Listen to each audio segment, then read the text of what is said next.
InsyaAllah pagi ini kita dengar satu hadis pada tahun baru Islam awal Muharram. Dan kita dengar satu hadis ini dalam tajuk Ikram Muslimin, dan tajuk kecilnya dosa menyusahkan orang Islam. Sebenarnya dengan bulan Ma'ad Hijrah ni, pada hadis yang kita baca ni, semoga kita sama-sama ambil iktibar untuk umat Islam berhijrah yang sebenar-benar hijrah. Bukan sekadar berhijrah dalam bentuk ekonomi, berhijrah dalam bentuk mengubah cara kehidupan miskin kepada kaya, tapi yang sebenar-benarnya dihijrahkan hati kita daripada hati yang lara dan batil menuju ke jalan takwa Allah SWT, insyaAllah. Sedangkan kita dah tinggal beberapa hari tak buat, jadi kita baca 3 hadis sekaligus, insyaAllah. Sayyidina Anas bin Malik radhiyallahu anhu berkata, Rasulullah sallallahu alaihi wasallam bersabda, ketika aku dibawa semasa Mi'raj, aku telah melalui berhampiran satu golongan yang kuku-kuku mereka daripada tembaga, dan mereka mencakar-cakar wajah dan dada mereka. Justru aku bertanya, siapakah itu wahai Jibril?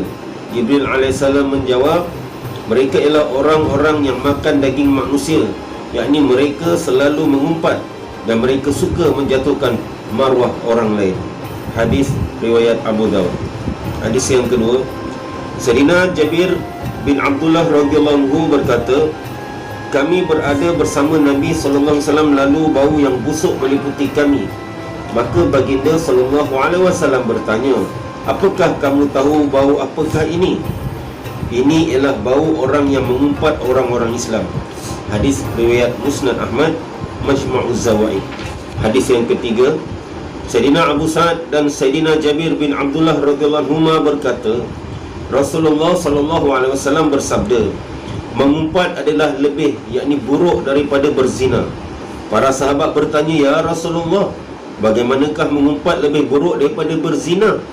Baginda sallallahu alaihi wasallam bersabda, sesungguhnya jika seseorang yang berzina bertaubat, maka Allah SWT akan menerima taubatnya itu. Tetapi orang yang mengumpat tidak akan diampunkan sehinggalah orang yang diumpati memaafkannya daripada dosa mengumpat itu. Hadis riwayat Baihaqi. Merujuk kepada hadis yang telah kita baca tadi, ini terutama melibatkan mereka yang sering aktif bergiat dalam politik, terutama apabila nak tiba waktu pilihan raya, masing-masing berkempen untuk memenangi hati pengundi-pengundi. Seringkali mengadakan kempen mengumpat pihak lawan dan menjatuhkan sesama sendiri, apatah sesama umat Islam itu sendiri. Jadi tuan-tuan yang mulia, kita sendiri boleh renung dan fikir, jika kita memenangi sesuatu kedudukan, pangkat, sesuatu jawatan, apakah kita rasa selesa dengan jawatan kita itu?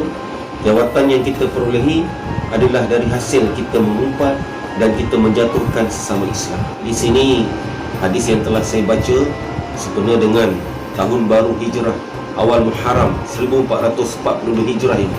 Marilah kita sama umat Islam berhijrah. Hijrahkan hati kita ke arah ketakwaan kepada Allah. Walaupun waktu kita mengumpat itu, orang yang diumpat tidak ada di sekeliling kita, namun hati kena yakin Allah SWT maha mendengar dan maha melihat 24 jam tanpa henti.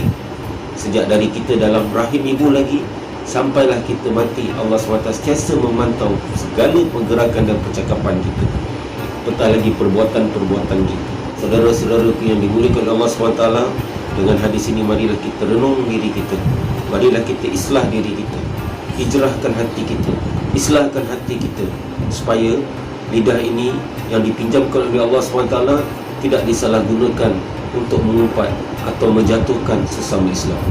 Sekian, semoga daripada hadis yang kita dengar ini Allah SWT beri kita taufik dan hidayah untuk kita faham, kita amal, dan yang paling penting kita dapat sampaikan kepada saudara-saudara kita yang tidak ada dalam majlis ini. Kita sempurnakan majlis taklim ini dengan tasbih kifarah, subhanallah wa bihamdi, subhanakallahumma wa bihamdika, asyhadu an la ilaha illa anta, wa nastaghfiruka wa atubu ilaik.